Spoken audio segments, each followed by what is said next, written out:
Graças e paz, irmãos. Amém? Pode assentar. Maravilha é nós podermos a cada dia ver o que o Senhor faz em nossas vidas. Eu estou acompanhando um fato aí no Congresso. Não sei quantos irmãos têm acompanhado pela televisão, eu tenho observado bem pela internet. Acho que não é nem no Congresso, é no Superior Tribunal, alguma coisa assim. E agora eu me confundi.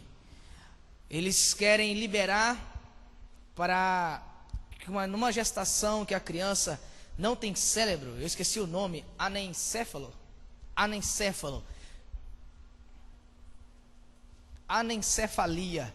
A criança não desenvolve o cérebro. E eles querem autorizar o aborto nesse caso.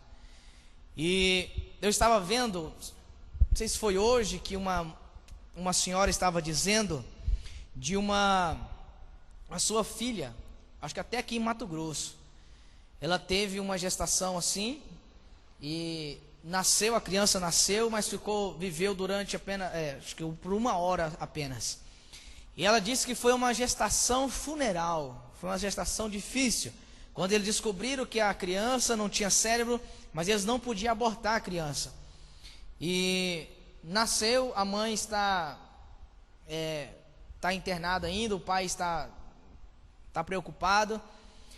Mas, pelo contrário, foi uns pais com uma criança na audiência. E essa criança, ela nasceu com anencefalia. Não total, ela tem uma porcentagem muito mínima do cérebro e uma porcentagem muito mínima do couro, não é do couro cabeludo, é da cabeça ali interna ali. E eles levaram a criança ali para mostrar, falou: olha, a minha filha nasceu assim e ela tem sentimentos, ela tem emoções, ela sente, ela nos ama, ela vive, ela não é um vegetal.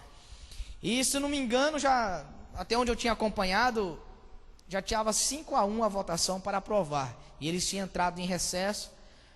E voltou agora ontem ou hoje, não me lembro, eu não sei até onde que... 7-1, né? Mas já estava 5-1, não tinha mais como voltar, né? E olha só, queridos, e eu estava observando isso.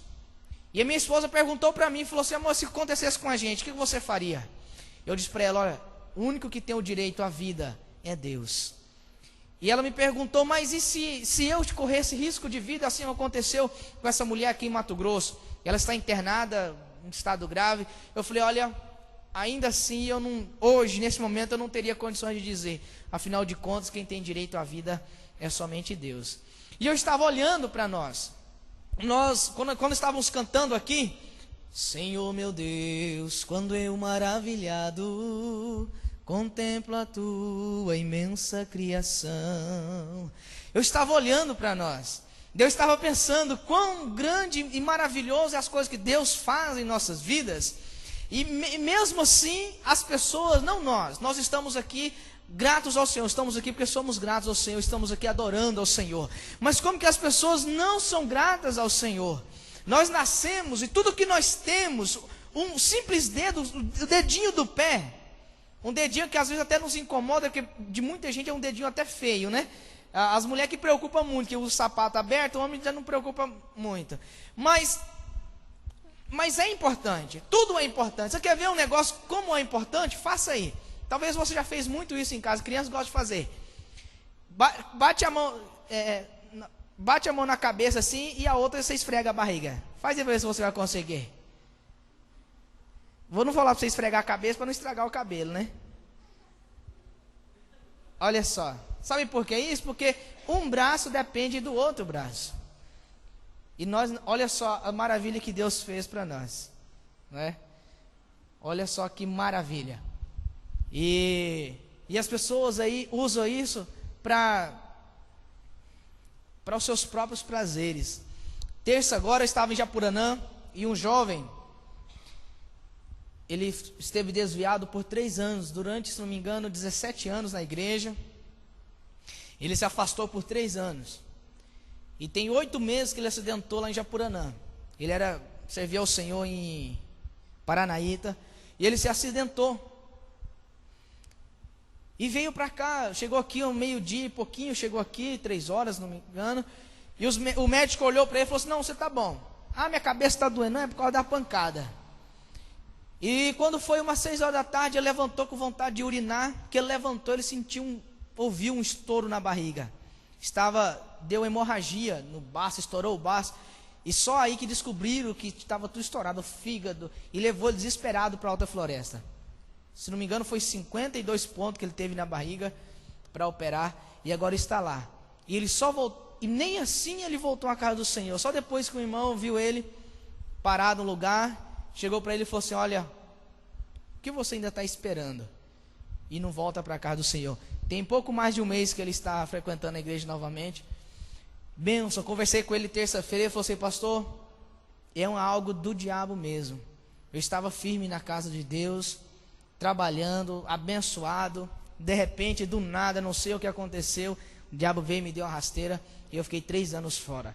A minha saída da igreja foi tão impetuosa que 15 dias antes de eu me acidentar, minha mãe ligou para mim e falou assim: meu filho, volte para a igreja, tem algo terrível para acontecer com você aí. E enquanto ela estava falando, ele desligou o telefone. 15 dias ele acidentou. A mulher, ele estava 120 na moto, passou a mulher numa pop, a moto virou um clips. A mulher só arranhou o braço. E ele quase morreu, ficou em coma não sei quantos dias. E ele falou: pastor, só pelo milagre de Deus. Mas nós estamos aqui, sabe por quê? Porque nós somos gratos ao Senhor. Agradecemos a Ele todos os dias. Amém? Você é grato ao Senhor? Amém? Glória a Deus. Queridos, vocês perceberam que o pastor Enoque não está aqui. Difícil não perceber, quando ele não está no lugar, não perceber que ele não está, né? Ele foi para Piacás, ele decidiu rápido. Tem uns irmãos em Apiacás, eles estão voltando para Santa Catarina, e eles vão fazer uma surpresa para eles, né, uma despedida surpresa. E ele foi e pediu para avisar a igreja, para orar por eles. Ele foi de manhã, já chegou lá, está bem, e volta, acho que, não sei se é sábado ou domingo de manhã que vai ser a despedida, e já ele está voltando. Ele pediu para os irmãos orarem por ele. E a irmã Ana parece que pegou as palavras dele. Ele falou: você fala para a igreja, eu já estou com saudade da igreja aí. Então, combinou o negócio, né? O negócio é assim: a igreja e o pastor, ele tem que estar no mesmo sentido, no mesmo barco. Então o pastor saiu, já está com saudade. E os irmãos aqui também já sentiu falta já, né? Isso é bacana. Queridos, os avisos irmãos, oração, segunda a sexta. Os irmãos que façam uma força para vir.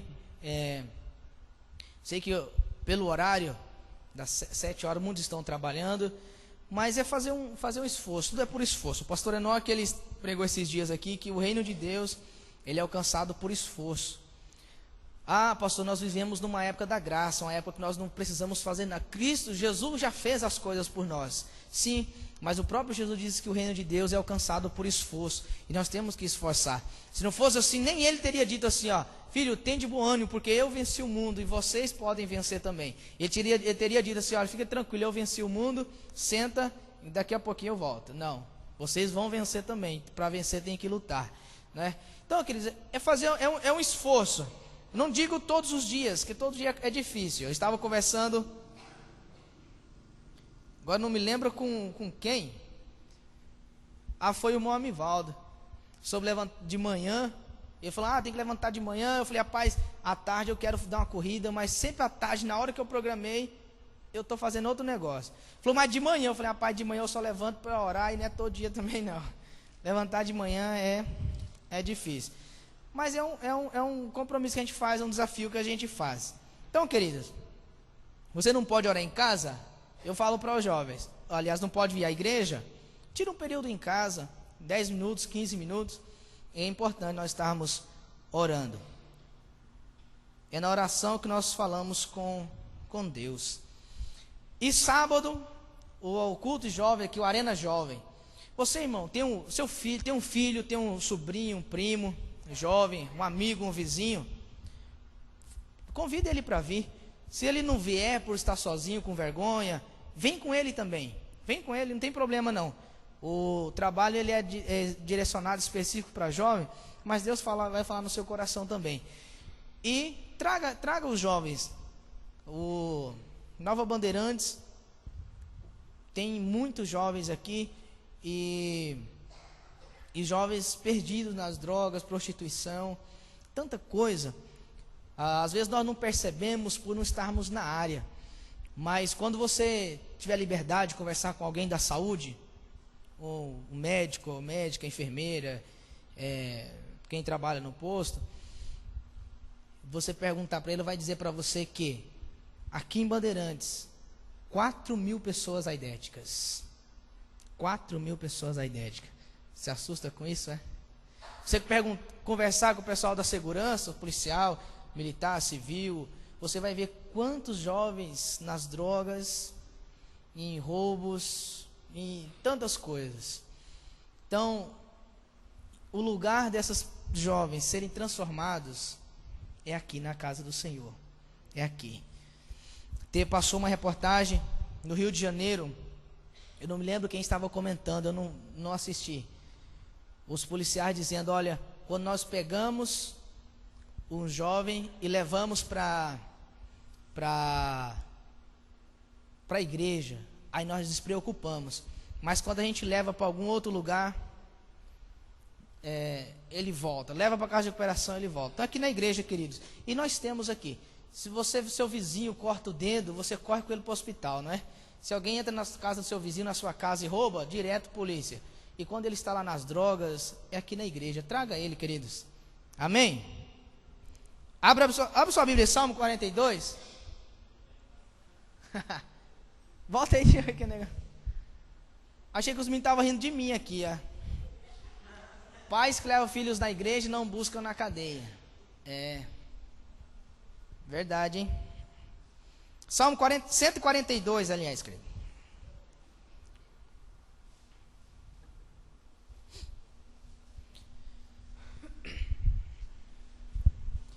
Salmo 142.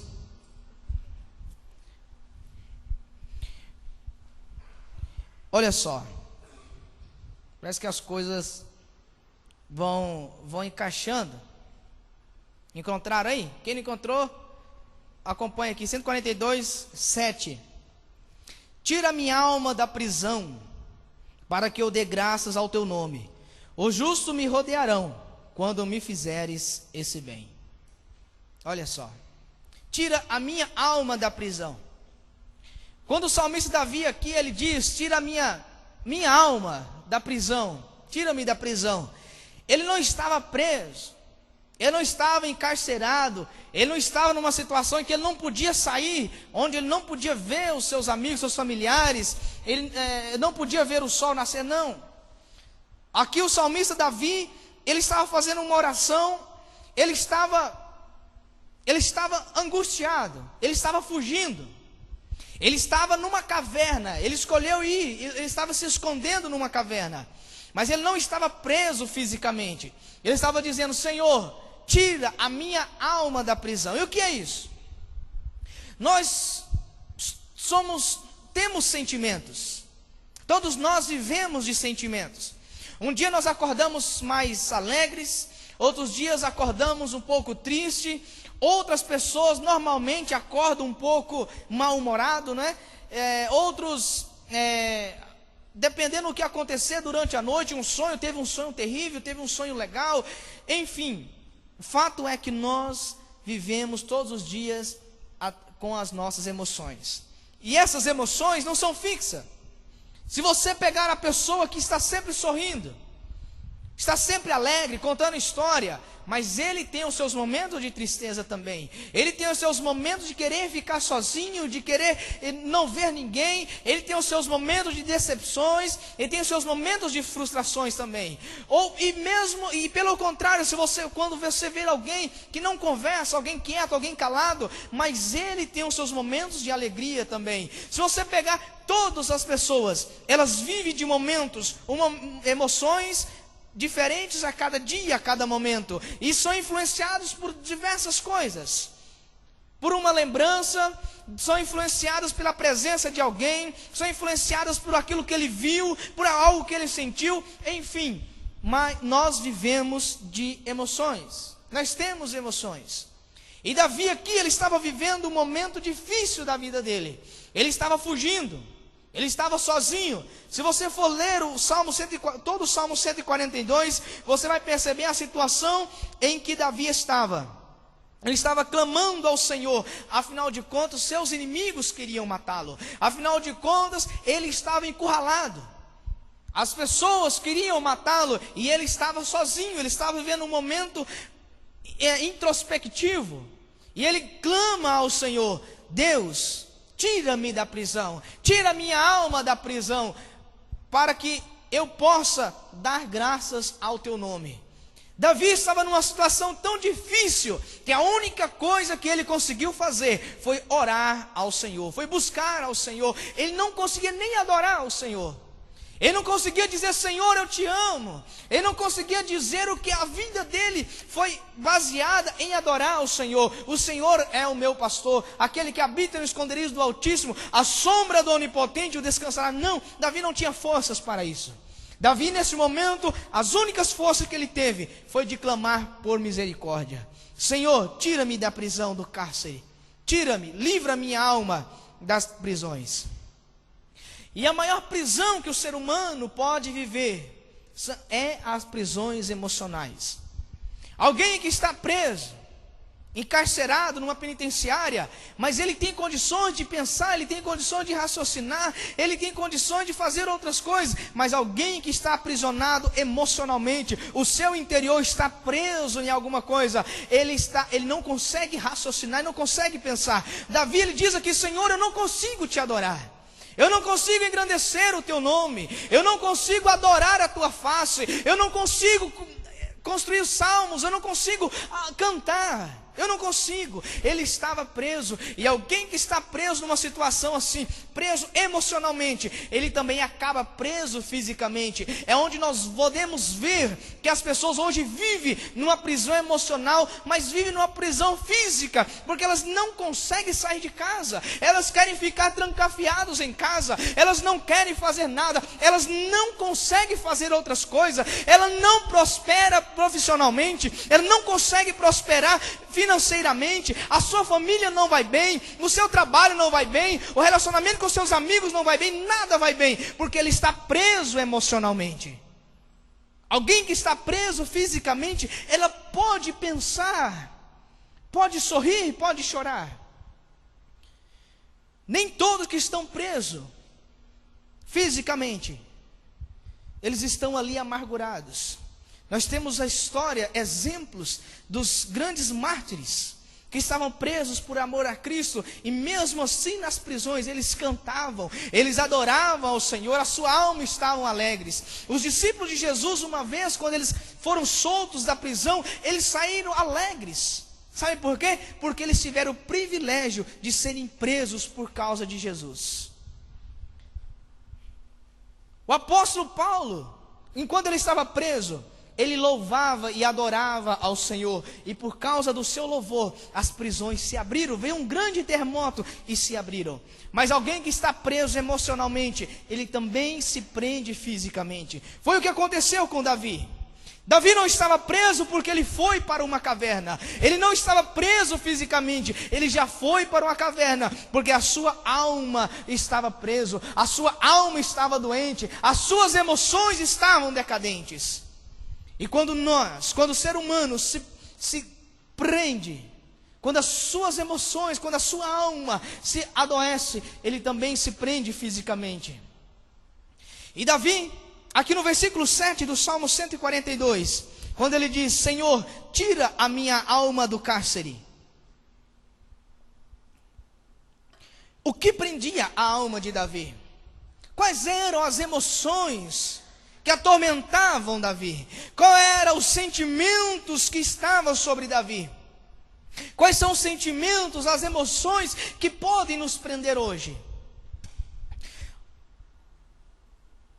Um dos sentimentos que nos prende chama-se a repressão.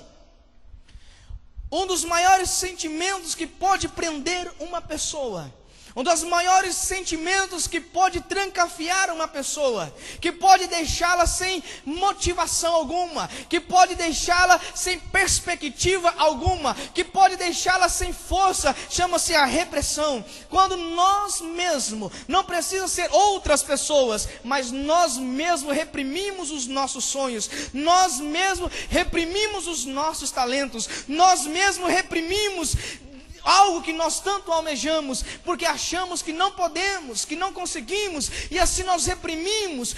Uma pessoa, quando você ver alguém, uma criança que não teve a sua infância, que foi reprimida de viver a sua infância, quando ela chega na fase adulta, ela fica presa naquelas lembranças, naquelas vontades de criança. Esses dias nós estávamos para Japuranã, e o pastor Antônio foi com a gente, ele foi pregar. Ele disse: olha, o pastor Enoque gosta de fazenda, né? Ele ama fazenda, ele gosta de trabalhar em fazenda, e ele está até criando as galinhas.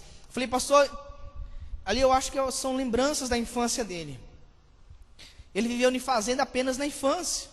Ele não cresceu na infância. Ele não é aquela pessoa que ama fazenda, que se ele não estiver trabalhando, não estiver dando milho para o porco, não estiver tirando leite, estiver carpindo um cafezal, ele não consegue ver. Não, é a coisa da infância, quando ele viveu, quando criança. Na fase de adolescência, de quando ele chegou à fase adulta, ele viveu outras coisas, mas ele está com aquela lembrança da infância. Por mais que ele gostasse, ele amasse, mas ele não pôde viver essas situações. E quando nós somos reprimidos de algo, nós nos prendemos. Tem uma tia minha que já faleceu, já dorme com o Senhor. Aos altos dos seus 50, 60 anos, o quarto dela era cheio de bonecas. Na sua infância ela foi reprimida de brincar de bonecas. Ela não podia brincar. Eu tenho um primo que ele deve ser uns 10 anos mais velho do que eu. Eu ia para a casa dele para nós brincarmos de carrinho.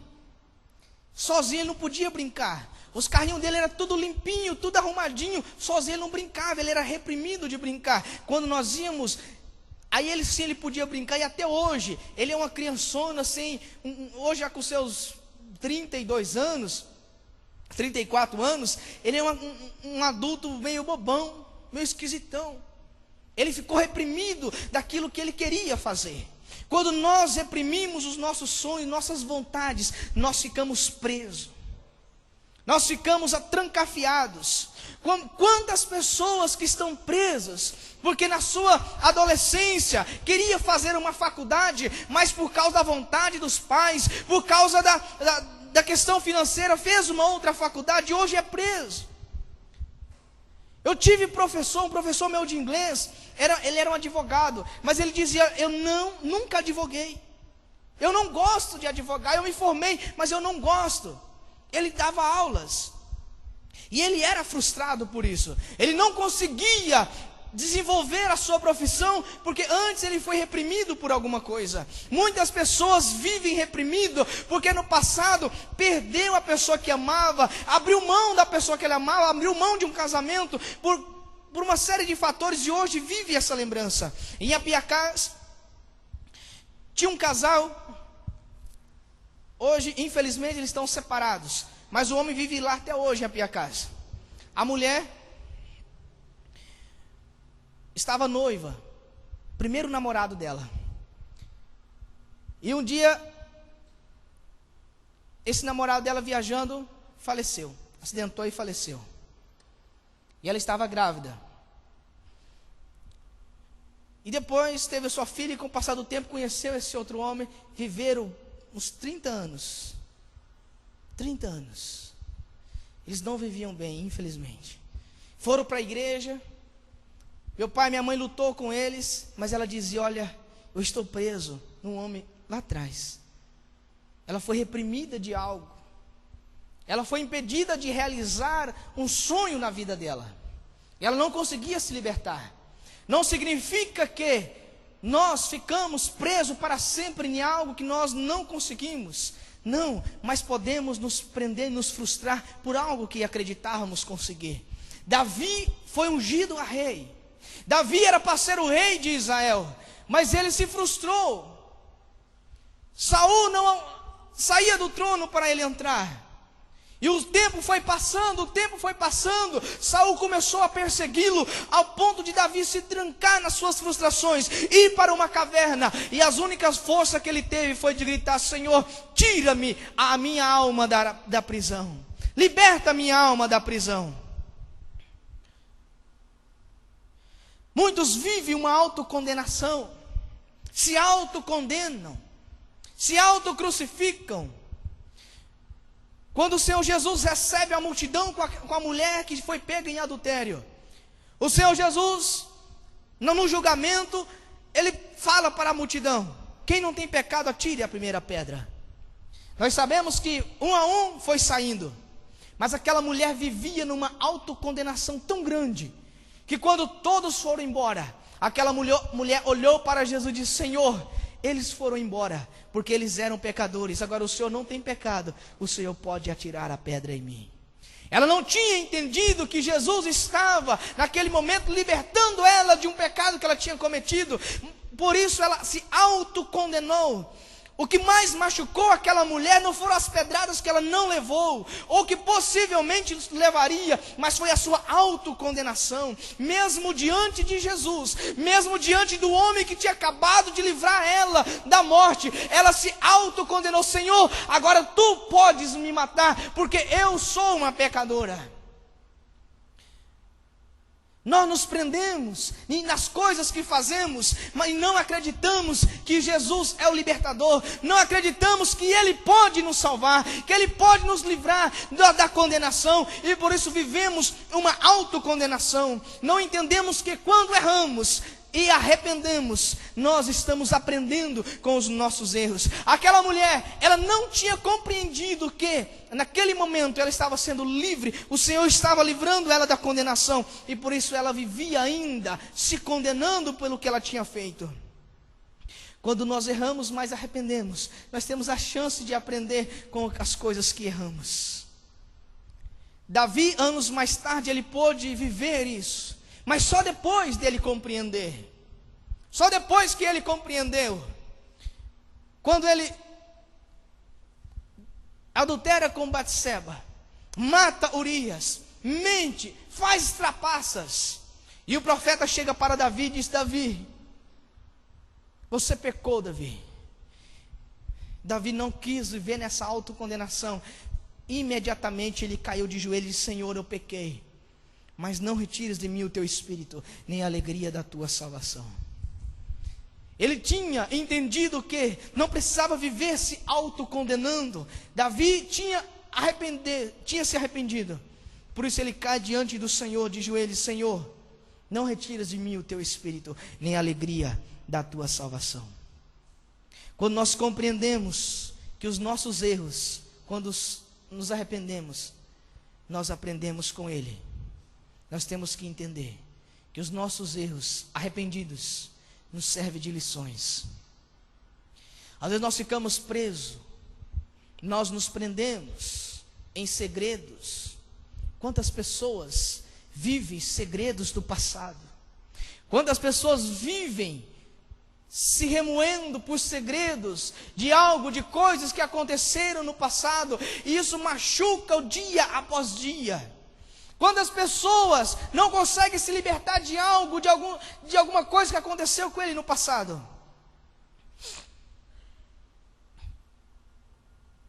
Diz que um menino estava com a sua irmãzinha na casa da avó, e brincando com os patos, e ele matou um pato da avó e escondeu o pato.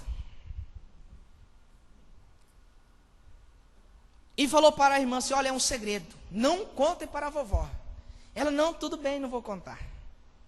Eu não sabia ele. E como a avó já estava de idade na fazenda, eles iam passar as férias e a avó colocava para ajudar.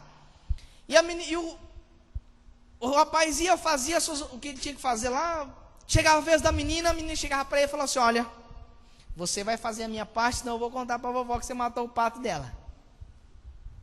Aí o menino lá e fazia. No outro dia a menina tinha que lavar a louça.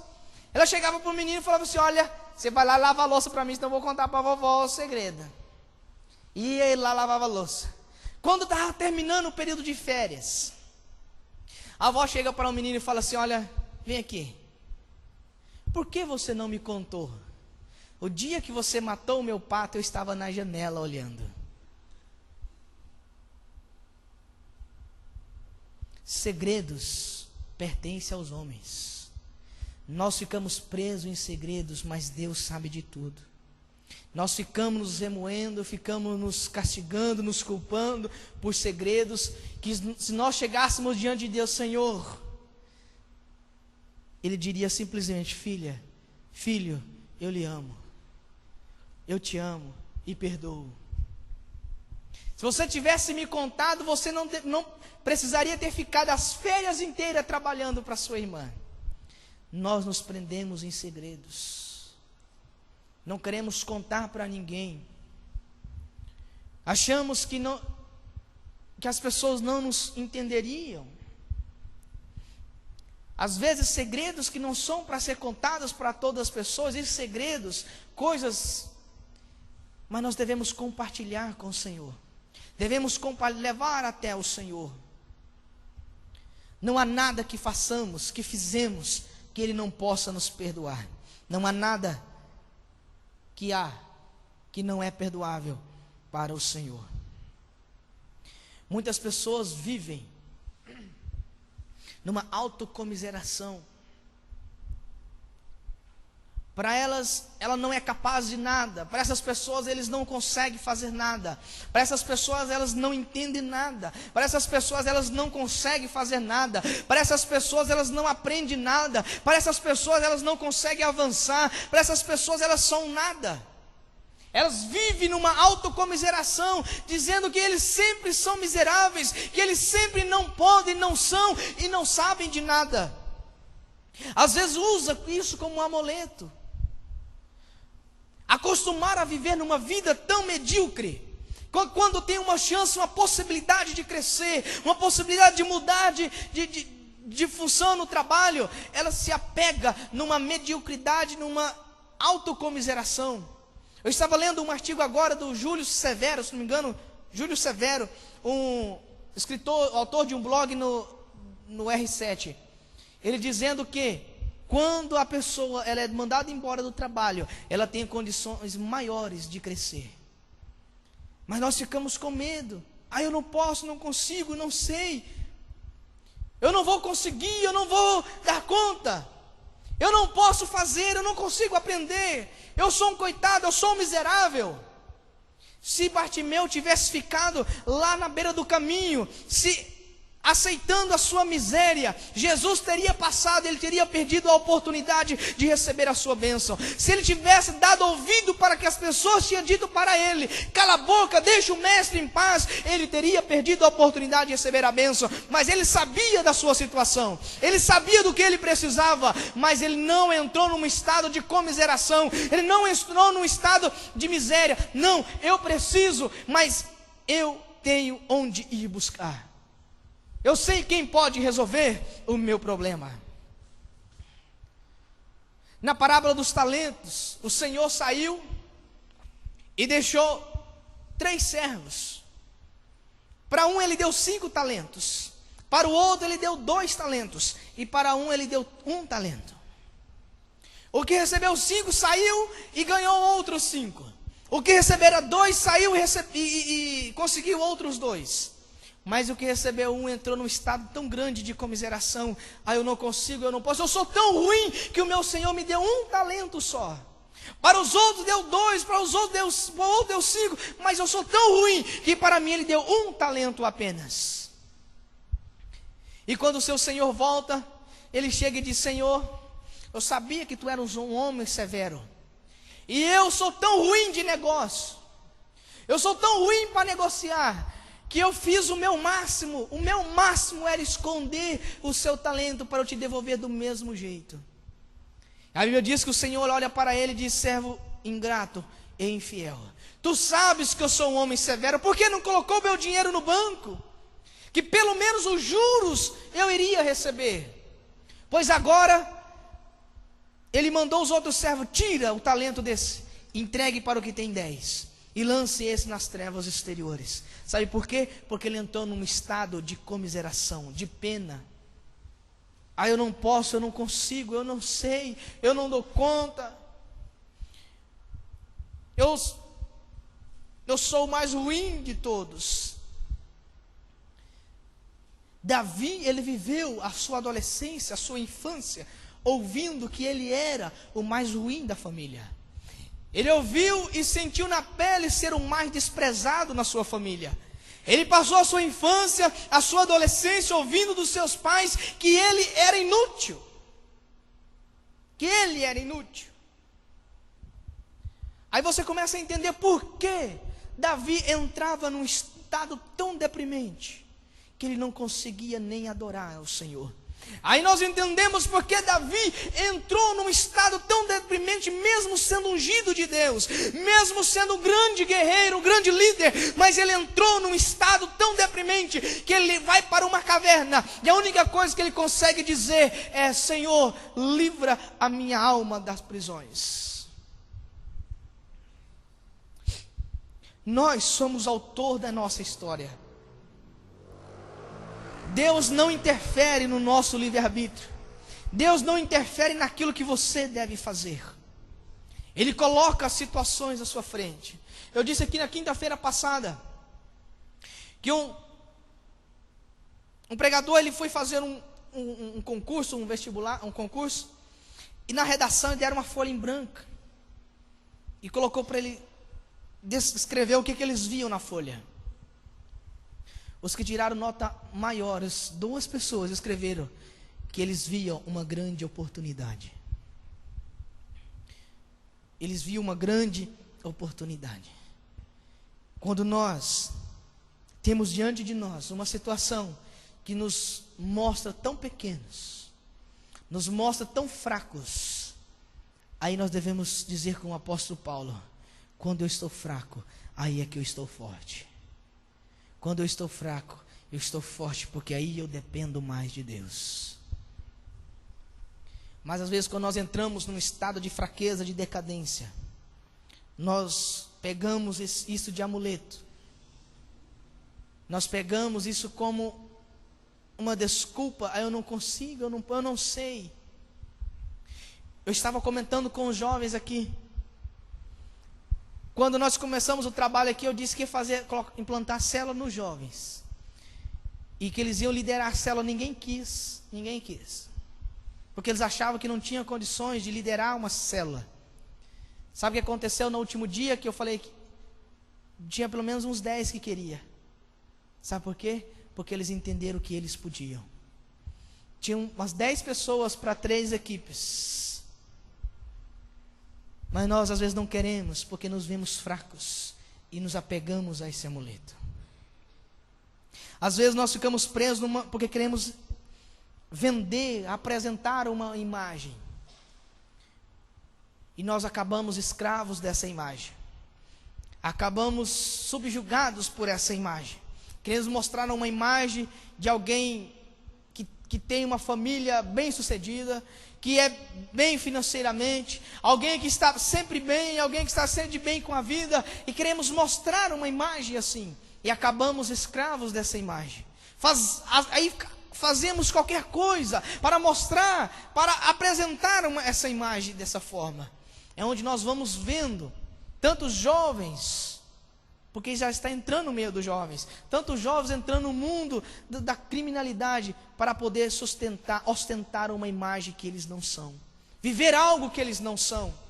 Queremos apresentar alguém forte. Esses dias uma pessoa falou para mim, falou assim: olha, talvez porque eu passei a minha vida inteira querendo ser forte, querendo ser o esteio da minha família, que hoje quando eu não tenho coragem de dizer que eu estou fraca, eu não tenho coragem de dizer que eu quero chorar. Quando eu choro perto do meu esposo, dos meus filhos, eu me sinto envergonhada. Ela passou a vida inteira passando uma imagem, sustentando uma imagem e sendo escravo de uma imagem, que hoje ela está debilitada.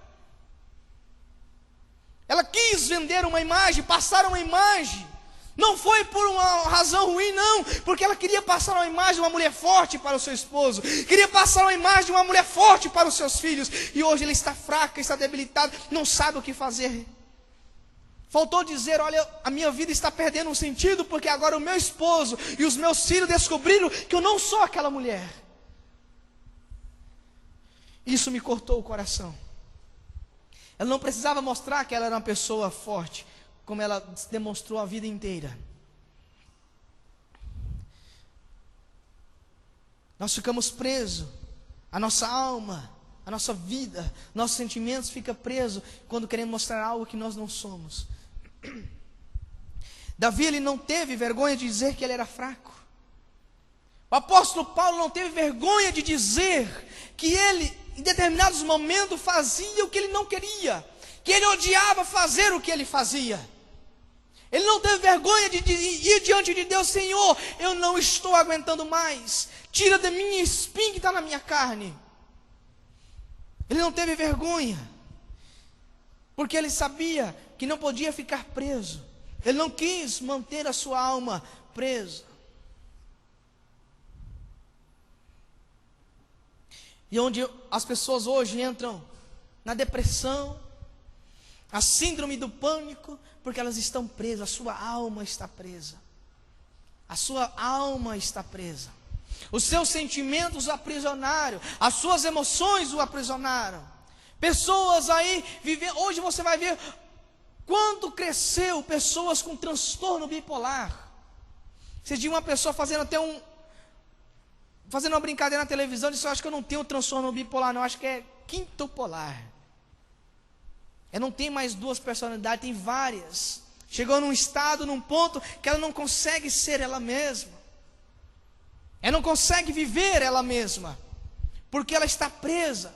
Em determinado lugar ela tem que ser alguém, quando ela chega em outro tem que ser outro alguém, para os seus filhos tem que apresentar de uma forma, chega no trabalho ela apresenta de outra, chega na rua com seus amigos apresenta de outra forma, e a sua identidade acaba se esfarelando. Insônia, timidez, a pessoa se acha tão incapaz, que ela entra numa timidez tão profunda, que ela tem vergonha até dela mesma, tem vergonha das pessoas. Isso traz um insucesso profissional, financeiro, familiar, espiritual, ministerial. Quantas pessoas não conseguem desenvolver o seu trabalho na igreja, porque elas estão presas. A sua alma está presa, os seus sentimentos estão presos, de coisas que aconteceram no passado, por projeções que ela não consegue realizar, por não ser o que ela gostaria de ser, mas ter que manter uma aparência. Quantas pessoas não conseguem viver, ter a sua família estruturada, por não estar bem com ela mesma. Mas as prisões nós podemos quebrá-las. As prisões nós podemos romper as prisões, quando nós desejamos uma libertação completa. Quando nós desejamos, quando nós almejamos a libertação. Davi, ele estava numa caverna, não foi por algumas horas, por alguns dias, não. Ele esteve por vários dias, mas só quando ele clama ao Senhor: Senhor, tira minha alma das prisões, liberta minha alma. Eu sei que o Senhor tem um propósito na minha vida. Só quando nós queremos uma libertação por completa, nós podemos alcançar o que o apóstolo Paulo, ele diz também: esquecendo-me das coisas que para trás ficam, corro para o alvo que é Cristo, o autor da minha salvação. Nós temos que deixar a verdade assumir o controle da nossa vida. João 8:32, o Senhor diz assim: eu sou a verdade e a vida. Eu sou o caminho, a verdade e a vida. Ninguém vem ao Pai a não ser por mim.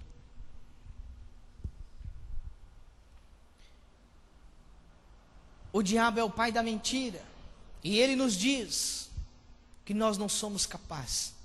Ele é quem nos diz que nós somos derrotados. É Ele quem nos diz que nós não podemos vencer, mas devemos deixar a verdade governar a nossa vida. Devemos deixar Deus, Jesus, governar a nossa vida. O apóstolo Paulo, quando ele diz, quando eu estou fraco, aí que eu estou forte, não é que ele estava vivendo um antagonismo na sua vida, não, porque ele deixava a verdade governar a sua vida, porque ele deixava Jesus governar a sua vida, e ele diz, já não sou eu quem vivo, mas Cristo vive em mim, e agora o morrer é ganho no Senhor.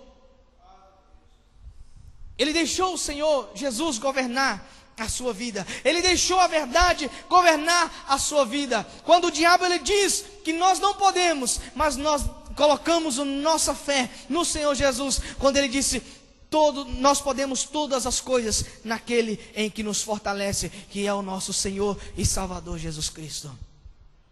E não importa qual seja, não importa o que é que almejamos, não importa o que é que nosso coração projeta, uma família abençoada, a restauração familiar, a restauração do casamento, uma prosperidade financeira, paz, tranquilidade, trabalhar na casa do Senhor, não importa o que é que almejamos, porque nós podemos todas as coisas no Senhor Jesus, é quem nos fortalece. Mas só quando nós deixamos a verdade reinar em nossas vidas, quando deixamos Jesus controlar a nossa vida. Filipenses 4:8, acha para mim, Filipenses 4:8, olha só o que o apóstolo Paulo escreve para a igreja que estava em Filipenses. Quanto ao mais, irmãos, tudo que é verdadeiro, tudo que é honesto, tudo que é justo, tudo que é puro, tudo que é amável, tudo que é de boa fama, se há alguma virtude e se há algum louvor, nisso pensai. Nós libertamos a nossa alma das prisões, quando nós temos a mente de Cristo. 1 Coríntios 2:16. Olha só que tem, o apóstolo Paulo escreve para a igreja que está em Corinto. Pois, quem jamais conheceu a mente do Senhor, para que possa instruí-lo? Mas nós temos a mente de Cristo. Tudo que é santo, tudo que é puro, tudo que é agradável, nisto pensai.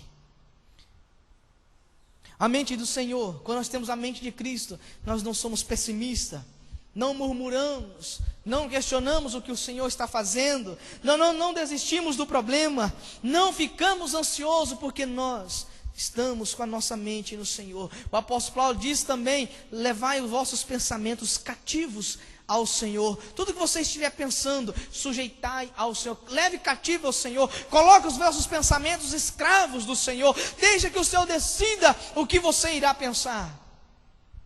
Porque na nossa mente é onde acontecem todas as coisas. As 5 portas que nos ligam a este mundo: a visão, o tato, o olfato, o paladar e a audição. Nos ligam a este mundo, mas as coisas acontecem na nossa mente. É na nossa mente. Quando você ouve um japonês conversando, você não entende nada. Você escuta, mas você não entende nada, porque a sua mente não aprendeu ainda. Aquelas informações não são processadas na sua mente. Quando você vê algo que você não conhece, um carro que saiu agora, um carro do ano, que não saiu, você olha para aquele carro e diz, que carro que é esse? Nunca vi esse carro. Porque você consegue ver, mas você não consegue processar. A sua mente ainda não tem conhecimento. Quando você vê alguém que você nunca viu na vida antes, quando você ouve uma música, quando você sente alguma coisa, um perfume, porque todas as coisas processam na mente. Os seus olhos, os seus ouvidos, sua mão, o seu nariz, a sua boca, são simplesmente portas, janelas de contato para este mundo. Tudo processa em nossa mente. Tudo processa em nossa mente. Por isso que o Senhor Jesus, o apóstolo Paulo, ele diz, levai vossos pensamentos cativos ao Senhor. Não importa as coisas que você ouve, não importa as coisas que você vê, não importa nada, se você levar os vossos pensamentos cativos ao Senhor. Todos os dias vemos tantas coisas na rua, na televisão, ouvimos tantas coisas, ouvimos pessoas dizendo tantas coisas, lembramos de muitas coisas, mas se a nossa mente estiver no Senhor, nós somos libertos. nós somos libertos. Mas nós temos a mente de Cristo. E sabemos que todas as coisas cooperam para o bem daqueles que amam ao Senhor. Davi estava preso. Davi não conseguia sair de uma caverna. Davi, que era o homem ungido do Senhor, escolhido por Deus, guerreiro, valente, o homem que tinha derrotado Golias, o maior guerreiro de todos os tempos na época. Agora ele estava preso. Não foi um exército que aprisionou ele ali. Não foi um homem que aprisionou ele ali. Não foi um guerreiro que aprisionou ele ali. Não foi um animal que aprisionou ele ali. Não, foi ele mesmo com as suas amarguras, com os seus sentimentos, com as suas emoções distorcidas que o aprisionou. Mas ele clama ao Senhor. Ele compreende que ele estava ali porque a sua alma estava doente. Os seus sentimentos tinham levado ali. E ele clama: Senhor, tira a minha alma das prisões. Tira a minha alma das prisões. E sabemos o que aconteceu com Davi depois disso. O Senhor cumpre na vida de Davi tudo aquilo que ele tinha prometido. O Senhor cumpre na vida de Davi todas as promessas feitas a ele. Ele se torna o homem segundo o coração de Deus. Mas antes ele estava preso e ele pede ao Senhor para libertá-lo. Amém, queridos? Vamos ficar de pé, vamos orar.